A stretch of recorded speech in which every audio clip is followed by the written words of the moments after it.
Right now on Morning Rush at 5, saying farewell to a civil rights icon. We are taking a look at the moving tributes at the funeral for the late Representative John Lewis. And an impassioned eulogy from former President Barack Obama as he urged others to continue to push forward John Lewis's lifelong fights for voting rights.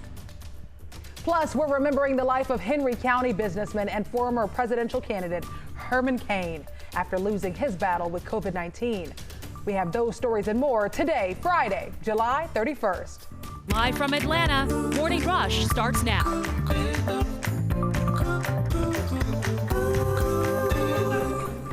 Players, coaches, and staff all took a knee during the restart of the NBA season last night. The league paying tribute to the Black Lives Matter movement with players donning BLM t-shirts on the court. We'll have more on the game later in the show, but first we want to know what you think about this show of support. Chime in by using the hashtag MorningRushATL. It was a sight to see, Jerry. Good morning, Jerry. Good morning, Chesley. Morning. All right, thank you all so much for waking up with us on this Friday morning. Sheba Russell and Crash Clark are off today. Jerry Carnes is here monitoring the roadways. But first, let's start with meteorologist Chesley McNeil, who is social distancing at his home with a look at this weekend's forecast. All right, thanks a lot, Francesca. Really appreciate it. We're starting off at least with a nice dry scan. We don't have any rain out there, although showers could take place at any moment. We saw some yesterday, just a few isolated showers around. And if we have some early, I think that's the way it's going to be. It's going to be isolated showers in the area, and then more scattered thunderstorms a little bit later on this afternoon, like we had the last couple of days. Muggy on the outside. Temperatures in the 70s. Everywhere you look. You know, used to have some 60s up here to the far north. Now Blairsville and Clayton both checking in with temperatures in the low 70s. So you know it's a muggy start, and it's going to be a warm afternoon. We're looking at highs today getting up into the upper 80s, right around 88 degrees for the high. Again, look for some scattered showers and thunderstorms later this afternoon. Jerry? Thank you, Mr. Chesley McNeil. Construction is the word of the day this morning. Take a look. Here's Georgia 400 up in Alpharetta at Windward Parkway. Construction still going on there. We've got a couple of lanes southbound blocked, one lane northbound blocked. So if you're traveling through that area, not a lot of volume right now, so shouldn't be much of a problem. And construction, as I say, is going to be, well, let's go to this first. An accident, I-75 southbound, this down in Henry County. Doesn't seem to be causing a lot of problems. Back to the construction, top end perimeters where you going to see a lot of that. Two lanes, of Georgia 400 southbound will be closed beginning at 9 o'clock tonight through tomorrow morning at 5 a.m. We'll talk more about all the construction up on the top end a little bit later in the show.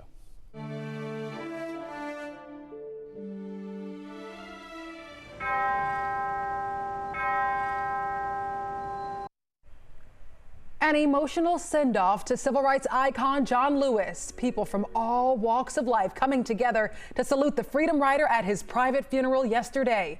Former President Obama delivering the eulogy before Representative Lewis was laid to rest next to his wife Lillian at the historic Southview Cemetery. Nick Sturdivant is live in Midtown with more on the touching, and I mean touching, service, Nick. Good morning, Francesca. It was truly a beautiful tribute. Because of the pandemic, the service inside was closed off to the public, but that didn't stop many people from gathering outside of Ebenezer Baptist Church. Many stood outside and watched the service from the big screen. Inside, three presidents, Bill Clinton, George W. Bush, and Barack Obama, honored Lewis for shaping America. President Jimmy Carter couldn't attend the service, but he wrote a personal message to the Lewis family. We also heard from friends of Lewis, like Reverend James Lawson, Zernona Clayton. But again, outside of Ebenezer Baptist Church, people shared with us their love and appreciation for Lewis. Right now, I feel like I am a part of his celebration, and he will be missed. I'm acknowledging the Honorable John Lewis, my brother, my friend, my comrade, as an ancestor who's rising. Good trouble, I wanna be. And we got to stand up for what we believe in right today, and we can make a change in this world. And Francesca, Lewis was buried at Southview Cemetery in Atlanta at 5:30. We'll take a look at the tribute there. Nick, thank you. And President Barack Obama did not shy away from the politics while delivering the eulogy. He called on Congress to pass a new Voting Rights Act in Lewis's honor, a law Lewis was willing to die for. We may no longer have to guess the number of jelly beans in a jar in order to cast a ballot. But even as we sit here, There are those in power who are doing their darndest to discourage people from voting by closing polling locations and targeting minorities and students with restrictive ID laws and attacking our voting rights with surgical precision, even undermining the Postal Service in the run-up to an election that's going to be dependent on mail-in ballots so people don't get sick. A standing ovation there, and President Obama also urged Congress to pass legislation making sure all Americans are automatically registered to vote. That includes former inmates. He called for more polling places, the expansion of early voting, and making Election Day a national holiday. And this week, the House approved a proposal to rename a voting rights provision after John Lewis. In 2013, a U.S. Supreme Court decision allowed 9 states to change election laws without first getting approval from the federal government. Many of those states have a history of discrimination. Experts say restrictions regarding ID requirements and registration burden communities of color and voters with fewer resources. The proposal would restore the full power of the Voting Rights Act and be called the John R. Lewis Voting Rights Act of 2020. Here's what some of you are saying about this online. Mary says, I agree. They are trying every day to take away our rights. So America, like John Lewis says, let's all do our best and vote in November to save our lives. And Joanne chimes in, protect those rights. No mail-in voting. Require voting IDs. And Jan says, please vote in every election that comes your way. Vote by early voting, the day of the election, absentee ballot, or by mail. Just vote. Now, early voting is happening now through August 7th right here in Georgia. And remember, State Farm Arena is a massive voting site for Fulton County. You can find their hours on 11alive.com. Continue chiming in using the hashtag MorningRushATL. And before his death, John Lewis wrote a letter to be published on the day of his funeral. Published by the New York Times, Lewis shared how the Black Lives Matter movement inspired him in his final days and called on young people to be the generation who laid down the heavy burdens of hate at last, and that peace finally triumphed over violence, aggression, and war.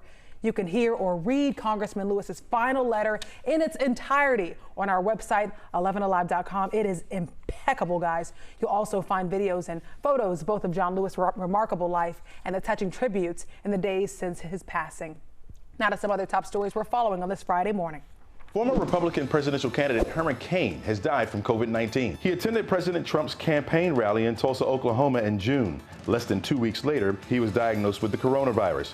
Cain was a Morehouse graduate and lived in Henry County. He was 74 years old. Deadly road rage. A woman shot and found in the middle of a street. Clayton County police say the shooting happened off Old Dixie Road yesterday. Officers think someone shot her during a fit of rage. Police have not tracked down the shooter.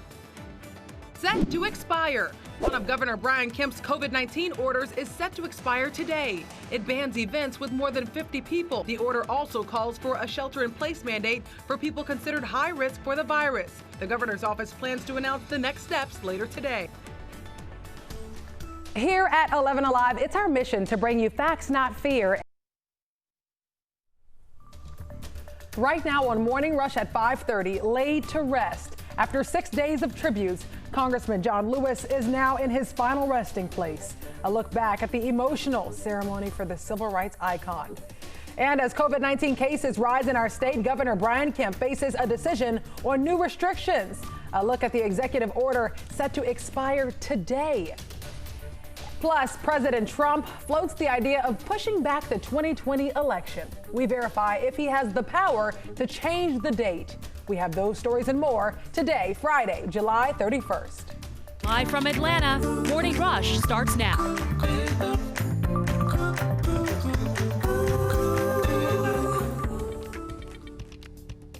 Tropical storm Isaias is now a hurricane, and the Bahamas are bracing for what's to come as the storm bears down. Heading in that direction, packing winds up to 80 miles per hour. It's also en route to Florida. and the East Coast. Here's a live look now at Miami Beach from our Earth Cam, and you can see it's a bit windy there, but the storm hasn't quite made it there yet, but we'll be headed in that direction. What does it mean for our state? We're going to get a complete look at that in the full forecast coming up, because it will be headed in our direction, of course, and so we'll continue to monitor that for you as we go along. Good morning, everyone. Thanks for joining us on a Friday. It is Friday, of course. We have Francesca Amaker and Jerry Carnes back there at the studio. Sheba Russell and both Crash are off today, but we got you covered. We got you covered, and we're going to start you off, of course, with your forecast. Good morning to you guys. We're going to start off with a few clouds overhead, but not many, okay? So that means we'll get some sunshine in here. It's already on the muggy side out there, but we will be heating up into the upper 80s a little bit later on this afternoon. We are looking at, again, a nice dry scan. Temperatures in the 70s just about everywhere you look. In fact, we have 70s even up here to the far north, where normally we start off in the 60s. You're at 72 degrees in Blairsville. Looking at 71 degrees in Clayton, 76 right now in Atlanta. Here's your forecast for today. We are looking at temperatures heating up into the 80s, of course. 84 degrees by noon. 88 will be our afternoon high. Keep your umbrella with you. That'll be about a 50% chance for scattered showers and thunderstorms later on this afternoon. Jerry Carnes has a look at your traffic. He's in for Crash Clark. And we've got some good news for DeKalb County. City of Decatur authorities just this moment cleared a situation on Ponce de Leon Avenue at the bottom of the ramp from I-285. Flashing lights were there just seconds ago. They've cleared this situation that was blocking a lane there. So you're good to go in DeKalb County, City of Decatur on Ponce de Leon. I want to make you aware, a lot of construction going on near the top end perimeter over the weekend, beginning at 9 o'clock tonight and going on through Monday at 5 a.m. Abernathy Road beneath Georgia 400. It will be closed for construction there, and then the ramps from Glenridge Drive to I-285 will close beginning tonight and going on through tomorrow morning. So just be aware of all the construction up there on the top end. Here at 11 Alive, it is our mission to bring you facts, not fear. And of course, we want to break down COVID-19 cases to give you context of how the virus is spreading in our communities. The state reporting a sharp increase in cases yesterday, but a significant drop in deaths. So there are just over 3,900 new cases statewide, up nearly 700 cases over Wednesday, but 29 new deaths, which is lower than the 79 deaths that were reported on Wednesday. And there are 3,200 COVID-19 patients hospitalized statewide. The trend shown here by the orange line you see on your screen compared to the number of new cases. And the rise in cases is the reason Governor Brian Kemp extended an executive order earlier this month to keep people safe, but it's set to expire at midnight. Mara Sirianni joins us live at the state capitol with a look at whether Governor Brian Kemp will extend it again. Mara. That's right. Well, as we know, Governor Kemp extending that executive order through the end of the month. Well, it's the last day of July, so many are wondering what exactly changes and what could happen. Well, I want to go over exactly what is expiring as of today. So first, we're talking about that ban that he imposed on events with more than 50 people. That expires. The order also called for a shelter-in-place mandate for people considered high risk for the virus. That also expires. In addition, the order allowed school boards to require face masks and force social distancing during athletic, musical, or other educational activities, while also reducing class sizes.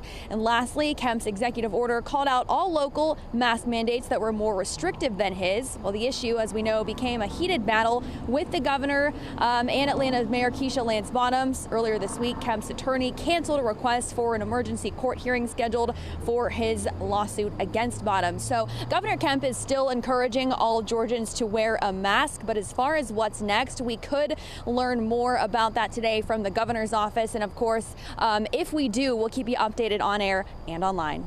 Mara, thank you. Now, a live look at our nation's capital, where a coronavirus response will take center stage later today. Dr. Fauci, the nation's top infectious disease doctor, will be testifying to House members about COVID-19 and the urgent need for a national response. Tracy Potts has more. Francesca, good morning. Today, lawmakers will hear from Dr. Anthony Fauci, Dr. Redfield, the head of the CDC, and the Assistant Secretary of Health. Initially, the White House said no on their testimony, but they ended up changing their mind. So they will be speaking with lawmakers today about what is expected to be a discussion on a national strategy to deal with these growing coronavirus numbers. As of this morning, 153,000 people have died and 4.5 million have contracted coronavirus. A group of professionals, 1,000 of them, have signed off on a letter urging another shutdown with a focus on wearing masks, testing, and tracing. President Trump doesn't want to do that. Lawmakers and health experts are urging him to go big in dealing with this as we head into the fall and flu season. Ooh, Tracy, thank you. An emotional goodbye to an American hero. Family, friends, and strangers coming together to salute the decades of sacrifice and service of Congressman John Lewis. He's now home in his final resting place in the district he served for decades. Nick Sturdivant is live in Atlanta with more on the historic place where Congressman John Lewis is buried. Good morning, Francesca. Lewis was buried beside his wife Lillian, who died in 2012. They were married for more than 40 years, and crowds of people pressed against the fence line at Southview Cemetery yesterday, drawn to this place to be with Lewis one last time. Southview Cemetery is revered as an important place in Atlanta's history and in the nation's civil rights history. It was founded in 1886 for freed slaves and their descendants to honor their loved ones with dignity. Listen in to some of the tribute from the burial site yesterday.